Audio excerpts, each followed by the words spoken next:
Hi friends, welcome to Srilatha kitchen. నేను మీ శ్రీలత. ఈరోజు మనం ఆనియన్ సమోసాను ఎలా తయారు చేసుకోవాలో చూద్దాం. ఆనియన్ సమోసా అంటే ఇష్టపడని వారంటూ ఎవ్వరూ ఉండరు. ఇవి మనకు బయట ఎలా తయారు చేస్తారో, ఏ ఆయిల్ వాడుతారో తెలియదు కదా. అందుకని చాలామంది బయట తినడానికి ఇష్టపడరు. ఈ స్ట్రీట్ ఫుడ్ స్టైల్లో ఆనియన్ సమోసాని మనం ఇంట్లోనే ఈజీగా ప్రిపేర్ చేసుకోవచ్చు. మరి ఈ ఆనియన్ సమోసాని ఎలా తయారు చేసుకోవాలో ప్రాసెస్ ఏంటో ఇప్పుడు చూసేద్దాం. ఒక మిక్సింగ్ బౌల్ తీసుకొని అందులో 1 కప్పు మైదాని, 1 కప్పు గోధుమ పిండిని తీసుకోవాలి. మీరు కావాలంటే 2 కప్స్ మైదాని కూడా తీసుకోవచ్చు. ఇందులో రుచికి సరిపడా సాల్ట్, 1 టేబుల్ స్పూన్ ఆయిల్ని వేడి చేసుకొని వేడి ఆయిల్ని పిండిలో వేసుకొని ఆయిల్ పిండి బాగా కలిసేలా రఫ్ చేస్తూ బాగా కలుపుకోవాలి.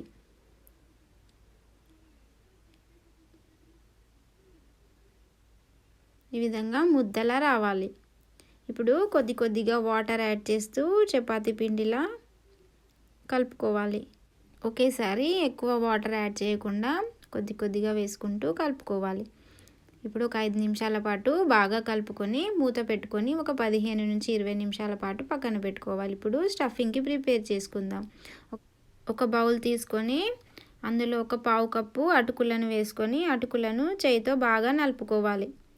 ఈ విధంగా నలుపుకున్న అటుకుల్లోకి 1 కప్పు ఆనియన్స్ని సన్నగా తరుక్కొని వేసుకోవాలి. అలాగే 1 పచ్చిమిర్చిని కూడా సన్నగా తరుక్కొని వేసుకోవాలి.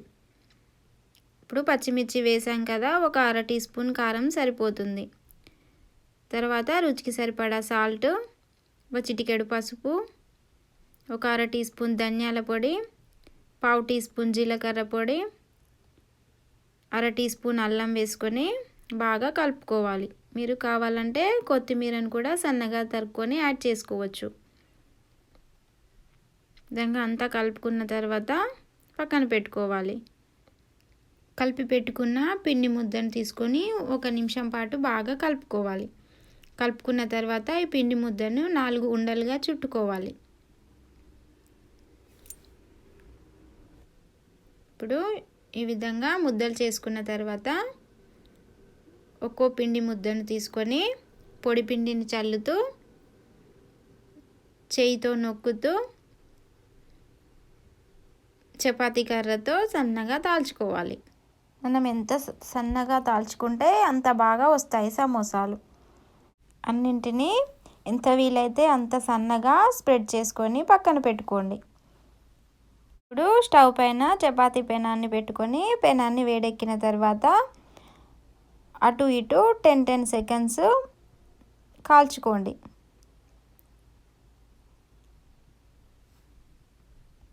రెండు వైపులా కాల్చిన తర్వాత గట్టి పడుతుంది కదా, అప్పుడు ప్లేట్లోకి ట్రాన్స్ఫర్ చేసుకోవాలి. ఇలా అన్ని షీట్లను వేయించుకొని ప్లేట్లోకి తీసుకొని పక్కన పెట్టుకోండి. ఇప్పుడు ఈ షీట్లన్నింటినీ ఒకదానిపైన ఒకటి వేసుకొని కానీ లేదంటే ఒక్కొక్కటిగా కానీ కట్ చేసుకోవాలి. స్కేల్ని కానీ లేదంటే ఈ విధంగా స్ట్రేట్గా ఉన్నది ఏదైనా తీసుకొని నైఫ్తో స్క్వేర్ షేప్లో కట్ చేసుకోవాలి. అన్ని షీట్లని సమానంగా ఉండేలా కట్ చేసుకోవాలి. దాదాపుగా పొడవు 18 సెంటీమీటర్లు, వెడల్పు 5 సెంటీమీటర్లు ఉండేలా చూసుకొని కట్ చేసుకోవాలి. అన్ని షీట్లు సమానంగా ఉండేలా చూసుకోవాలి. మీకు అన్ని షీట్లు ఒకే సైజులో రావాలంటే ఈ విధంగా ఒక షీట్ పైన ఒకటి వేసుకొని నైఫ్తో కట్ చేసుకోండి. ఈ విధంగా అన్ని షీట్లని రెడీ చేసి పెట్టుకోవాలి. ఆ తర్వాత సైడ్లు కట్ చేసిన షీట్లని వేస్ట్ చేయకుండా డైమండ్ షేప్లో కానీ స్క్వేర్ షేప్లో కానీ కట్ చేసుకొని ఫ్రై చేసుకుంటే క్రిస్పీ చిప్స్ లాగా చాలా టేస్టీగా చాలా బాగుంటాయి. ఇప్పుడు ఒక చిన్న బౌల్ తీసుకొని అందులో 1 టేబుల్ స్పూను మైదా వేసుకొని కొద్దిగా వాటర్ వేసుకొని థిక్ పేస్ట్లా రెడీ చేసుకొని పక్కన పెట్టుకోండి. ఇప్పుడు ఒక్కో షీట్ని తీసుకొని మధ్యలోకి ఫోల్డ్ చేసుకొని మధ్యలో వీడియోలో చూపించిన విధంగా థిక్ పేస్ట్ని అప్లై చేయండి. ఆ తర్వాత పై వైపు కార్నర్ వైపు కూడా అప్లై చేయండి. ఇప్పుడు ఈ ట్రయాంగిల్ని మనం పేస్ట్ అప్లై చేసుకున్న ఎడ్జ్కి ఫోల్డ్ చేసుకోవాలి.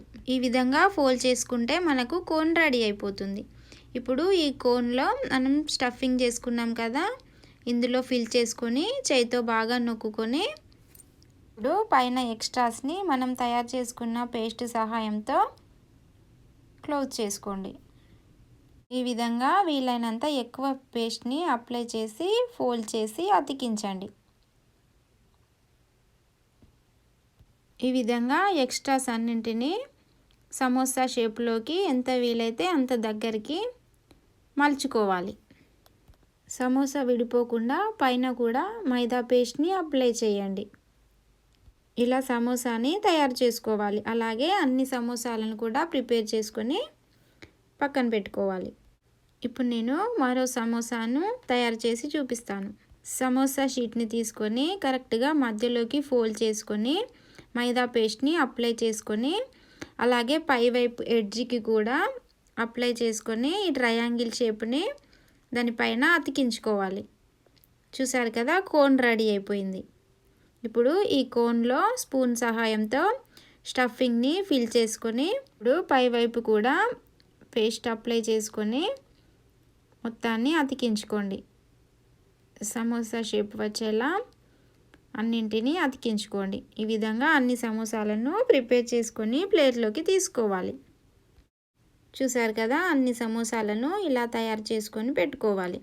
ఇప్పుడు స్టవ్ పైన ప్యాన్ పెట్టుకొని ప్యాన్ వేడెక్కిన తర్వాత డీప్ ఫ్రైకి సరిపడా ఆయిల్ వేసుకొని ఆయిల్ వేడెక్కగానే ఒక్కొక్క సమోసాని అందులో వేసుకోవాలి. సమోసాలు ఎక్కువగా వేయకుండా 3 లేదా 4 వేసుకొని స్టవ్ని మీడియం ఫ్లేమ్లో పెట్టుకొని 2 వైపులా తిప్పుకుంటూ దోరగా వేయించుకోవాలి. ఇలా 5 నుంచి 10 నిమిషాల పాటు బాగా వేయించుకోవాలి. స్టవ్ని మీడియం ఫ్లేమ్లో మాత్రమే ఉంచుకోవాలి. హై ఫ్లేమ్లో పెడితే సరిగా ఉడకదు. సమోసాలు గోల్డెన్ కలర్ వచ్చేంత వరకు ఫ్రై చేసుకోవాలి.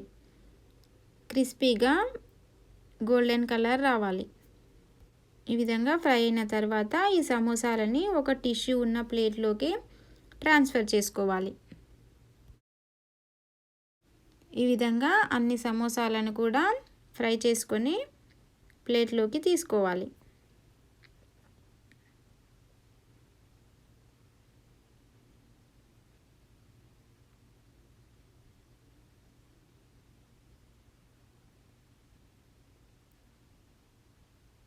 ఇప్పుడు మిగిలిన మైదా షీట్లను కూడా ఫ్రై చేసుకోవాలి.